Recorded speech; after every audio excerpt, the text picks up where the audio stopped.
Hi everyone, it's Mrs. Griffin with the Unit 3 Lesson 11 video where we're going to be talking about how to rotate a figure around a point on and off the coordinate plane. So for starters, to rotate just means to turn something. The notation we're going to use is going to be a capital R and it's going to have two parts in its subscript. A point, which is going to be the center of rotation, and it could be a letter or XY, depending on if you're on the coordinate plane or not. And also an angle of rotation, which is either going to be written in letters or in degrees. Now, for the angle of rotation, that's going to give us more than one piece of information, because when we rotate, we're going to be told how far, but also which direction. There are two directions. We could rotate to the left, which is called counterclockwise because it goes against the hands of the clock, or we could rotate to the right, which is called clockwise because it works just like the clock. But the sign of our angle is going to tell us whether we're turning left or right. So unlike time, going left is positive and going right is negative. So math does work backwards. So a couple of other things. Something having rotational symmetry is the number of degrees it would take to rotate a figure back to itself. So if we can turn something less than 360 and it lands exactly the same way it started, that's rotational symmetry. Doing a full 360 is called the identity. All right. So, and then finally, before we just do some examples, a composition of rotations, that's where we do more than one at a time, like with this little circle that we've discussed, is when you do one after the other. If you're rotating about the same center with a composition, then you can combine the degrees.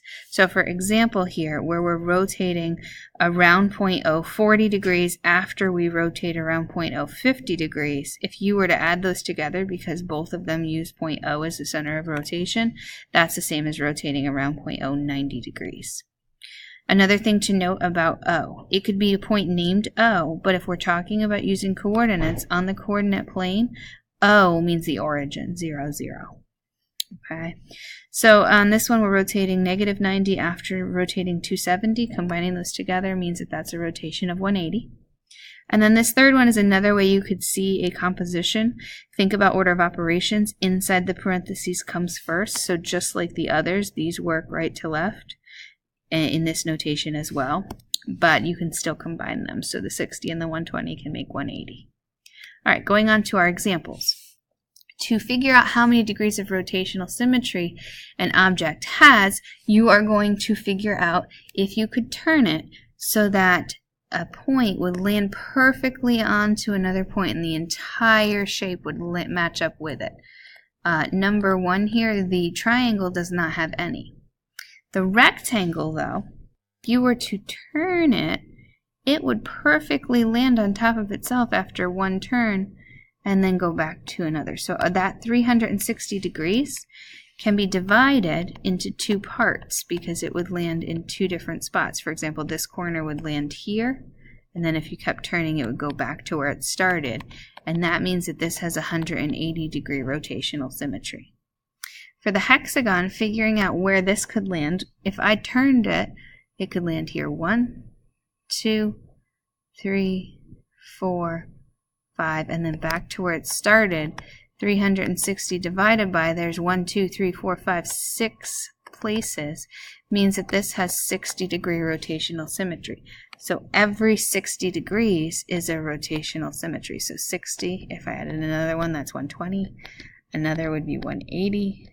240, and then 300, and then you'd be all the way to 360 again. So each one of those is a rotation that maps this back to itself.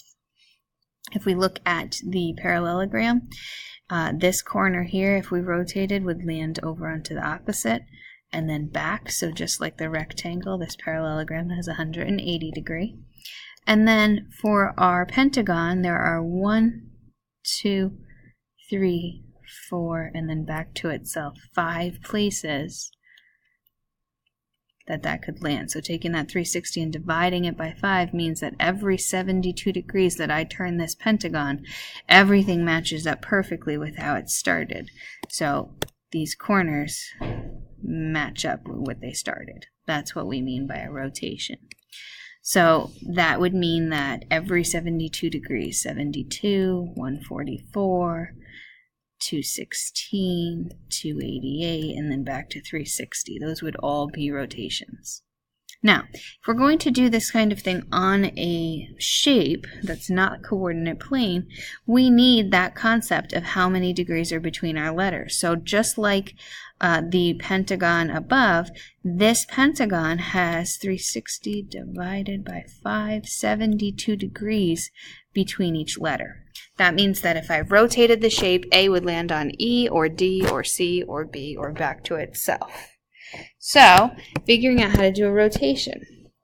This says we are going to start at point A, and this is around point O. Look, point O is in the middle here. This is the center of rotation. That's not going to move.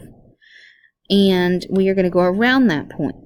This is positive, so we are going counterclockwise, and 72 degrees means one letter, because one letter, there are 5 letters. 360 divided by 5 means there's 72 degrees between each letter. So doing that would land us on E.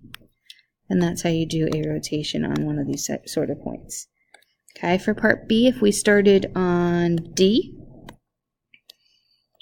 we're going negative, so we're going clockwise. And 216, if you divide that by 72, that means that I am going 3 letters. So from D, 1, 2, 3 letters, and I would land on B. Okay. For part C, we're going to do the same idea. This is still a composition as we talked about in the beginning, even though it doesn't have the circle, but we can combine these together, making this a rotation around point O of 144 degrees. So it's going to be positive, so we are going counterclockwise, and 144 divided by 72 means that we are going 2 letters. We're going to do this to each one of the letters in our segment here. So we're going to start with B. B, 2 letters counterclockwise, ends at E. And then we're going to go ahead and do C next. 2 letters counterclockwise would land on A. And so taking the entire segment BC and rotating it 144 degrees would land it at EA. Okay, continuing on to the final one, the same idea in that we can add these together. So negative 200 and negative 88 add to negative 288, which is negative, so we are going to be going clockwise, and 4 letters because 288 divided by the 72 is 4. So starting on D, 4 letters clockwise would be 1, 2, 3, 4, and would land me on C. And then going back and doing this from E, 1, 2, 3, 4 would land on D. And so rotating DE 288 degrees clockwise lands on CD.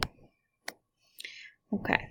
For number 3, we're going to talk about how to find a center of rotation and describe a rotation. So for starters, a center of rotation is the point that remains fixed, meaning it doesn't move.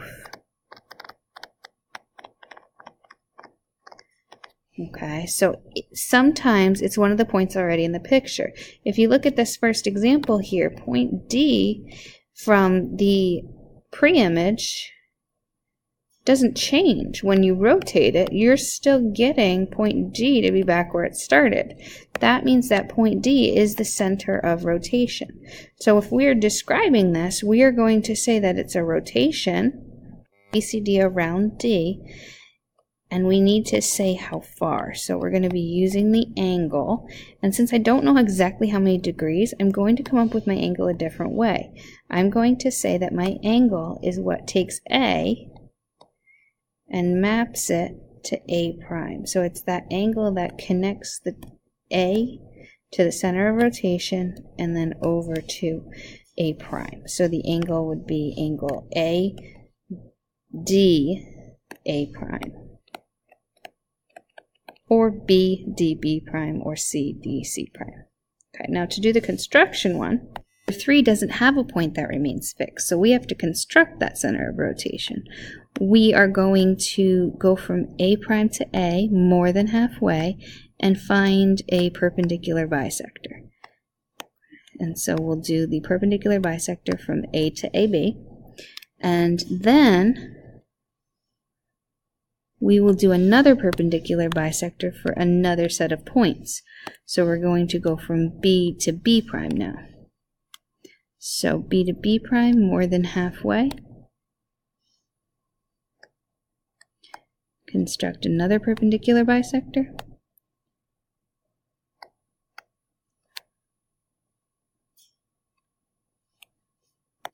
And where they intersect is your center of rotation. I'll call it point P. Then to describe the rotation, we are going to write something like we did on the other one. To rotate the pre-image, since it doesn't have an official name, around point P by APA prime. So in that, remember your center of rotation is the middle, and you put two corresponding letters here. And that angle is really just the angle that would be here, and then you can see that that angle is how far your shape turned, and you don't have to draw the angle in. To actually rotate, what you're going to have to do is actually physically rotate your paper. So this says positive 90, so we are going to take your entire paper and rotate it 90 degrees counterclockwise, positive 90. And then what you do is you pretend that this is y and this is x, and you write down the coordinates of the points that they give you. So this is F, P, K, N. F, P, K, N. And you're going to record them the way they look now. So F is at -2, -4. And that's F prime now. And do the same for P, K, and N. You're going to turn your paper back to normal and plot these points on the regular graph. And then once they're plotted, you can connect them to make your new shape. Now going on to number 5, same idea. This time we're going 180, positive 90, 180. We're going to write down the coordinates of these points like they are now. And so you can see J is now at -1, 1, -2, 0 for V, Y is at -5, 3, and R is at -4, 3. Then we'll turn our picture back around to normal, and we will plot those points as they are here. Got them plotted, you can now connect the dots and make your image. Okay, we're going to go over to number 7 right now. So we have this shape number 7, and notice how we have a composition. Remember, you can add those together. So 60 and -150 is -270. I'm sorry, -90. And so we will rotate this negative, so clockwise 90 degrees. And there is our shape. We're going to record the coordinates. You can see where they are now, and then we'll turn it back to normal and plot these. Once you have them plotted, you can connect. Have your new shape. Next, we're going to skip down to number 10. Now, number 10 is slightly different because you can see the center of rotation is no longer the origin. It's 0, -2. So we are going to plot 0, -2 on our graph.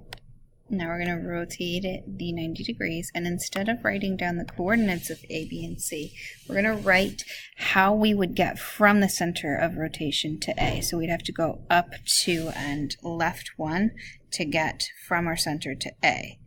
So to get to A, it's up 2, left 1. To get from our center to B, we'd have to go up 2, 3, 4, and left 2, 3, 4, 5. So to get to B, up 4, left 5. And to get to C, from our center, we'd have to go up 2, 3, 4, 5, and left 2. Then we're going to rotate our graph right back to normal, and we're going to count that way. So to get to from our center of rotation to A, we'd go up 2, left 1. For B, it's up 2, 3, 4, left 2, 3, 4, 5. And for C, it's up 2, 3, 4, 5, left 2. And now we have A prime, B prime, and C prime for our new triangle. And it's been rotated 90 degrees around 0, negative 2.